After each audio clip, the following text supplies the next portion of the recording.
So hello mga kabudol, and for today's video, ayan, meron akong free sample ulit na dumating. Ito yung ating solar. Ang ganda nito, yung pinadala ni seller sa akin.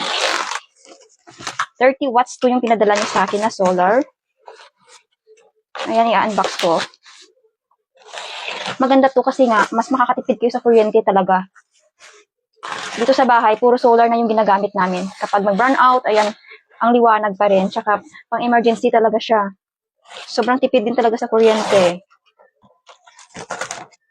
Dapat meron din kayong ganito mga mi. Ayan, may kasama na siyang panel. Ayan.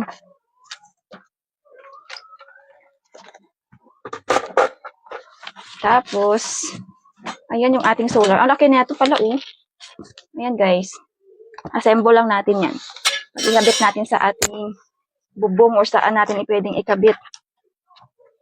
Meron na siyang kasamang remote. At saka battery. May battery na rin siyang kasama, oh. And then, meron siyang, ay, ang cute nito, oh. Ayan, guys, 30 watts to.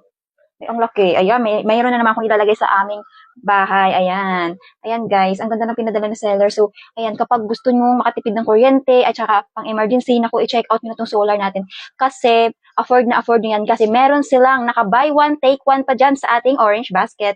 So, ayan, pili lang kayo kung ilang watts na kaya nyong bilhin, mga mi. Kasi, sobrang affordable talaga siya. At saka na, matagalang gamit na rin ito. Kasi yung sa bahay namin, ayan, tagal na to. Kasi, yung kinabit namin doon, matagal na rin namin nagamit. Ayan. Matibay talaga tong solar na to, mga mi, at waterproof. Ayan, pwedeng-pwede to sa labas ng bahay nyo. So, ayan, kung ako sa inyo, mag-check out na kayo kasi marami pa tayong pa-less at saka voucher at saka free shipping. So, ayan, ano pang hinintay nyo? I-check out nyo na yan. Ako, sobrang tipid at saka makaka-less talaga kayo sa kuryente nyo, mga mi. So, ayan, check out nyo na.